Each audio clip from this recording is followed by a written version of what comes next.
Good evening, ladies and gentlemen, and gentlemen. I'm Noah. I think I'm Adderall Jenkins or something like that. I don't really care. So. Anyway, we're at another McDonald's with another emergency special broadcast DC comic review. Yeah, interestingly enough, this is not anything from the week of whatever week this is. Tomorrow is Wednesday. Today is Tuesday. And this is... I think Saturday comes afterward or something. Today we're doing...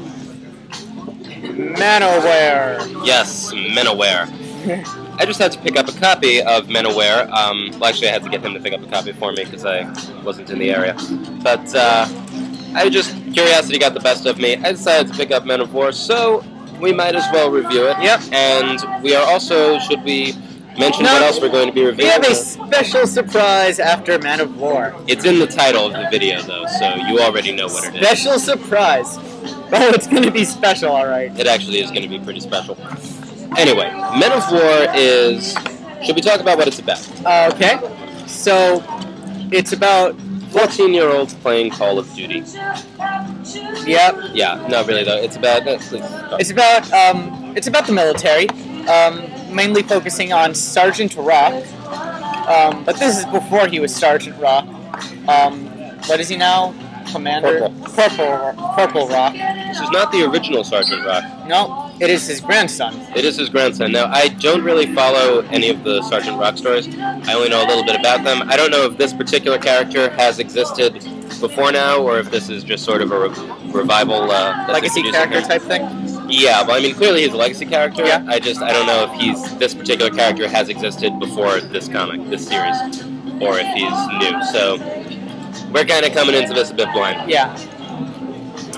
So the story is Corporal Rock is being assigned to this group, this squad of military people who are meant to, they're like the best and the brightest and the bravest and the strongest military men. And they're, what are they doing? You tell them. I think they're trying to rescue a senator who's been captured. They're rescuing a captured old guy. Yeah, but really what it starts out with is also this whole argument between Rock, when he's a corporal, and a sergeant, about how he should be a sergeant by now, and he... but he's refused promotion.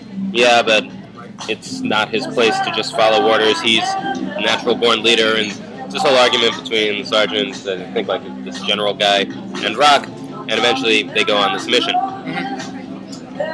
Now... I'm going to start by saying, oh, and also, in case we didn't mention this, it starts with Rock dying. It starts in medias res. Yeah. Although it's essentially, I mean, this is kind of like the... It's interesting because it's not really in medias res, because this is actually the ending. I mean, it does not continue past this point in this issue. Sure. So, I mean, this is really the last point. But, yeah, and all blown up and stuff. Things that I liked about it. I think... the narration, the internal narration of Rock, very strong, works really well.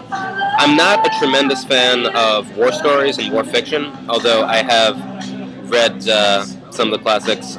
It reminds me most of Red Badge of Courage, by Stephen Crane. I'd say that. Yeah, I mean, it's not necessarily the same message to it, but I think that, much like the Red Badge of Courage, you have this really sort of... this narration of someone who actually is describing the violence of battle and this whole experience in a way that resonates very well. I think it's not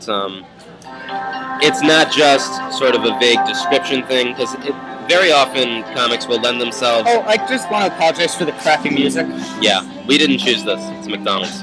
A particularly bad McDonald's. This McDonald's doesn't even play Rebecca Black. Not only that, but their french fries are terrible. They're just off. Surprisingly terrible. But very often you'll get either this really sort of purple prose about characters talking about like what they stand for and all that stuff, or you'll get more just sort of a technical description of what's happening. It's interesting, I find that when you go back further, you get more of that sort of very descriptive nature of comics, just in history. But with this, you have something that's really creating a mood, it's setting a tone, and it's communicating what the art can't. And when I say what the art can't, that's the other thing that I really like about this. The art is really good. It really fits the mood and the tone of the book. You can just tell, like, from the first Maybe the first page isn't the best because 1/3 it's just black. But then again, that also is kind of indicative of what we're looking at. It's very gritty and war-y, I guess. It's very gray. Yeah. It's very dark. It's just, I mean, just in terms of color. It's just, the sky's either red or gray. Yeah, the sky's always either red or gray. People's skin tones, people's uniforms, they all just blend into each other like this. A lot of fire and explosion. Yeah, you got the fire's really red, naturally. Yeah. But overall, and you have just these people drawn just very liney. There's not very much... nice use of shadows. Yeah, very shadowy, very liney. People looking... I'd say it's very tough. It looks like art that's been kind of dragged across the paper. It is... Yeah, here's a good... You can see the shadows at work and just the way the people are drawn. Yeah. It's all very... And also another thing, you have... synergetic. And also what I think works really well, you have a lot of cross-hatching at times. Like, you don't just have shading, but you have just this sort of cross-hatching that I think also really evokes a tone of something that it's dark, it's shadowed, it's gloomy, but it's also not stable. You know, it's something that's kind of broken, something that's kind of tattered. It fits the whole war thing. It fits not just the whole war thing, but the tone of this particular story. Yeah. I'm not going to say, there's no real message to it at this point, because it's just more of an introduction, but it's not something that's like, hooray, we're going to war. It's more, yeah, we're going to war. Yeah. It's very serious, very grim, but probably of all of the arcs so far, probably my favorite. It definitely, I think it just fits the best out of all the art. Yeah, definitely. Out of everything? Well, I don't know, I mean, there might be... I thought Batwoman had the best art still. I think Batwoman had the most artsy art. I think in terms of really... I think that in Men of War, the art really does the most work. Yeah. Now, I'm saying that these two things stand out the most. I'm not going to talk much, at least I myself, I'm not going to talk much about characterization and story, because we're really very early on. And it is mostly Sergeant Rock. Yeah, but characterized. The thing we kind of described that already. Yeah, but also, one thing I did notice that kind of is a bit of a drawback, it's not necessarily entirely clear where and when we are. I mean, it's clearly modern times. Yeah, the weapons and stuff are all modern. Yeah, but as well in as, terms of 5 years ago or present, it's unclear. And I think that with modern American warfare, that's actually pretty important. Yeah. I mean, are we... Because it's got this kind of a desert environment, but are we in Iraq or are we in Afghanistan? Are we somewhere else in the Middle East? Turkmenistan or something. Are we in Africa? I mean, it's not entirely clear, but I think those kinds of distinctions are pretty important. Yeah. And also another thing, this I assume is part of the main DC universe. Yeah. Yet, I'm not going to give too much away in detail, but something kind of meta-human might happen at some point, without giving very much detail, and the people seem very surprised by it, as though, oh, what's that? I've never seen anything like that.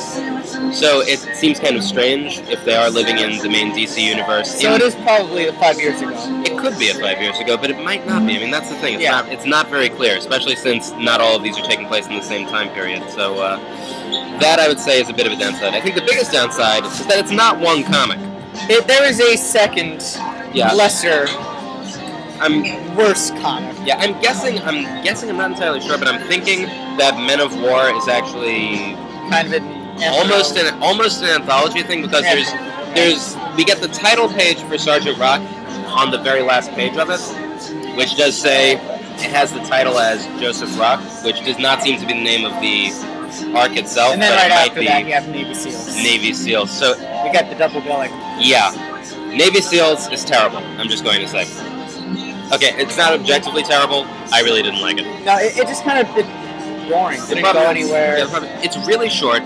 Also, everything that was good about the art in Sergeant Rock, I don't find with this, because the backgrounds are sparse. Yeah. The lighting isn't as good.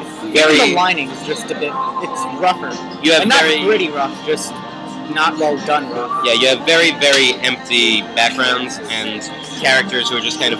Also, the story is This is essentially kind of like the movie Full Metal Jacket, because in Full Metal Jacket the first half is really good, and then the last third is just some people trying to fight a sniper in a building. Navy SEALs is just about some Navy SEALs fighting a sniper in a building.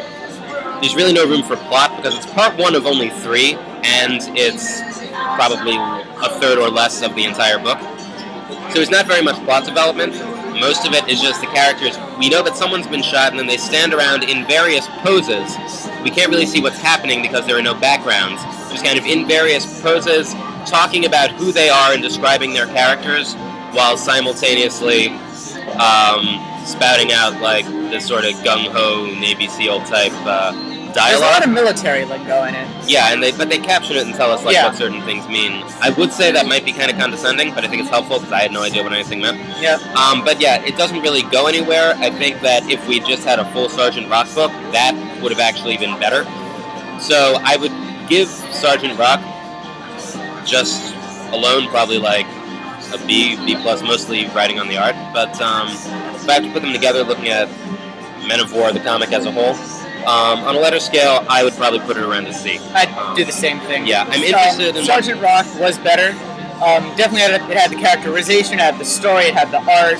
It all very succinct and just everything fit perfectly. But Navy SEALs was just black and not really remarkable at all. So, yeah, I'd put Rock at a B, SEALs at a D, together a C. So, what else are we reviewing today? Tomorrow is Wednesday. We're going to be doing probably more books. Yep. And today we also have to review Okami California Rolls. Yum. This is from Walgreens. It cost, it's not a price. It's $3. It costs $3. Because if you want sushi, you go to Walgreens. Yep. Is Walgreens a local store, or is it... It's out in New York. I don't know if it's nationwide, though. Because I know Dwayne Reed is mostly local. But Walgreens, for anyone who might live in a region that doesn't have Walgreens, it's a chain drugstore. Kind of like CVS. Kind of like CVS, Dwayne Reed, Rite Aid. I know Dwayne Reed is local, but you can get a lot of things there. I got this can of Pringles, which was baffling in some ways. And I got sushi. He got sushi. It comes with, let's see what it comes with. Oh, this is a California roll, by the way. There is nothing California-like about it, because, could I hold up a piece? Yeah. A California roll is generally like fake eel or fake crab or something, and avocado and something else. This is just kind of a mishmash of fake something. And Serrini. it comes with wasabi and soy sauce. So do you want to... I will say that I like the structure of the plate. Yep. Do you want to separate this? I'm really digging the structure of this because it actually props up each piece rather than letting it lay flat, as if to say, buy me, buy me. And also, we even have this lovely little space in here where we really don't need... Yeah, the stuff goes. Although if everything laid flat, it could just kind of go on the side or on top. So it's very inconvenient, but kind of pretty. Yeah. So, Noah is actually squeezing out his soy sauce, and may I see this? That's wasabi. And this is wasabi paste. It says, ready to eat on it. Just in case you were wondering. Because we all know that's what you do with wasabi. You take it, and you eat it. Oh, also, it has pictures on it of some much better looking sushi than what we just bought. So, we'll take a piece. Perhaps we should, I think, examine just the look of the... We already did that. No, but I mean the food itself. It looks gross. This is not rice. Yeah, it's odd because I think we have what looks like a nice sesame seed or seedy thing on the outside. Oddly enough, this rice is not rice. It's just one thick little... These are not individual rice grains. Don't worry about getting food on my laptop. Okay. My laptop has seen much worse days. So do you want to... I will unfortunately have to... Would you like to take this? And I will take this. And I will have to take a bite of this. And we will give our tasting notes. He is actually dipping it in his soy sauce. And 3, 2... Well, he's just gone ahead. Oh, man. I'm with him. The best part of that was the soy sauce. I didn't have any. I just tried to swallow without letting any of it pass over my tongue. Okay. It's very chewy. Definitely. And not in a good way. Not in a sticky sort of way. but in a just turns into sort of a mushy. Do you have any? Rubbery. Oh God, our cameraman, the guy behind the camera, he ran out of McDonald's, so I just have to. No. Interestingly enough, if you drink Dr. Pepper immediately after, it transforms it. It brings out a lot of the dirt flavors in it. I'm gonna take another one. Yeah, he's gonna take another one. Also, because I paid $3 for this, I'm gonna eat it. I'm going to sample just this inside. Oh God. Inside's not bad. Inside tastes of surimi, particularly salty surimi. Surimi is sort of a fish paste that's used to make fake crab and stuff. But yeah, it's not quality at all. How would you describe the taste of the outside part? It tastes like wet sponge water. Well, dirty sponge water. Wet sponge water is good. It has a surprising sort of sourness to it. But not a good sour. Not a good sour. Like a stale sour. I think almost like a sour mash.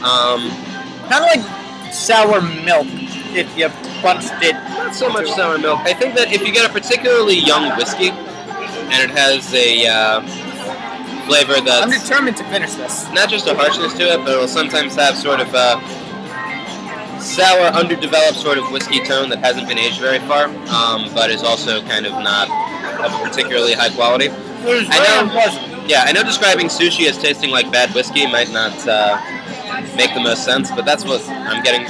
I'm actually going to have to try another little piece of this.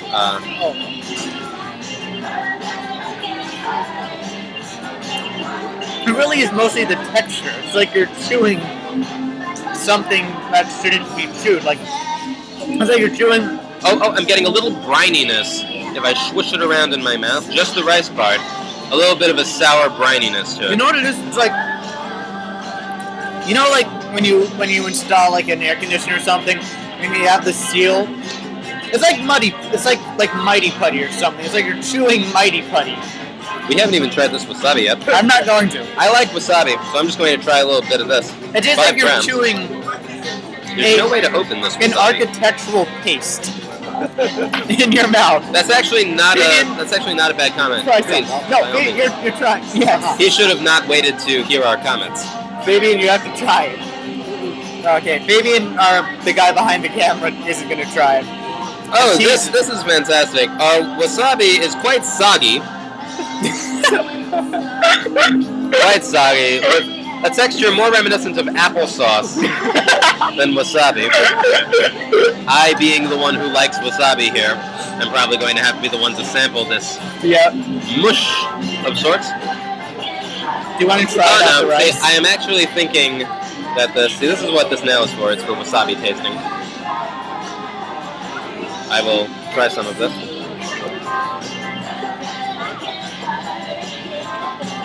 Is it? Are you dying now? Alright, look, I like wasabi paste. Kind of like a young whiskey. It burns the shit out of your mouth, and throat, and nose. I've in the past encountered wasabi that I've compared kind of to horseradish. I think this has no wasabi flavor to it, and much more of a burn. Noah, please, by all means. No. Try it, please. No. The fish is terrible. The inside. I actually don't mind the inside. It's just kind of bland. But it still has that texture of... Please. No. Noah. No. I don't like wasabi. Well, if you don't like wasabi, then... I don't like good wasabi. Well, then I understand entirely. I will say, in all fairness, he has actually eaten 5 of these sushi. No, he's eaten 4, he's up to 5.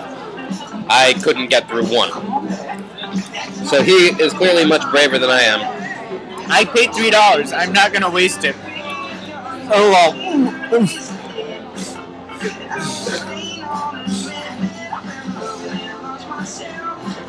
My mouth. You brace off. Or not. And now, I actually feel... My body rejected the last one. That's disgusting. I wanted to finish it. So but now, my mouth would not let me. and he got a seed on my laptop screen. And I'm actually getting, when tasting this note, this wasabi, it has not only no flavor to it. In the bag. Oh god. Okay. I give it an F. Forget whiskey. This wasabi is like Everclear. Not, or rather, more I guess what I assume Everclear would taste like if I were to actually drink it. But no flavor to it, and all just like It tastes kind of like not how acid rain would taste. It tastes like napalm. There we go. On a scale of 1 to 10, this is Epcat. On a scale of 1 to 10, I'd give it an F minus. Epcat is the thing that makes you vomit, right? Ipecac. Yeah, this is Epicac. That doesn't taste bad though. Like not like this. No. Okay. Okay, have any of you tried? Drink Ipecac. Have you ever tried like a cough medicine called Buckley's? It tastes like Buckley's. I didn't really get a cough medicine-y type taste from it, but well. No, but like in the thing that it makes you want to reject the food from your body. Yeah, it also has a definite does not want. You don't want to swallow it because you know it'll have to pass over your tongue to get to the back of your throat. So yeah, we just spent 20 minutes reviewing one comic book and some terrible sushi from Walgreens. I'm burping now. Yeah. Please, just for the sake of the viewers at home. I think I'm done. He's got a very strange body. I think I'm gonna vomit now. So if those of you who subscribe have not unsubscribed by now, tomorrow we are going to be looking at we're going to try to fit in terms of time, as many of the comics being released as we can. I think we're getting everything except like, Legion of Superheroes. So, at least that's something to look forward to. I am going to vomit today. And we will leave you with that thought in your mind. He will vomit at some point today. We don't know exactly when. But in the long run, doesn't really matter. But don't get the sushi. Comics, I guess. Why not? I would say, yeah, if you like war stories, Men of War, it's a good introduction. I would want to see where it goes, though, so I might say hold off until it's gone by a bit. And, it's definitely coming back up on me, that sushi. Yeah, the sushi, don't get it.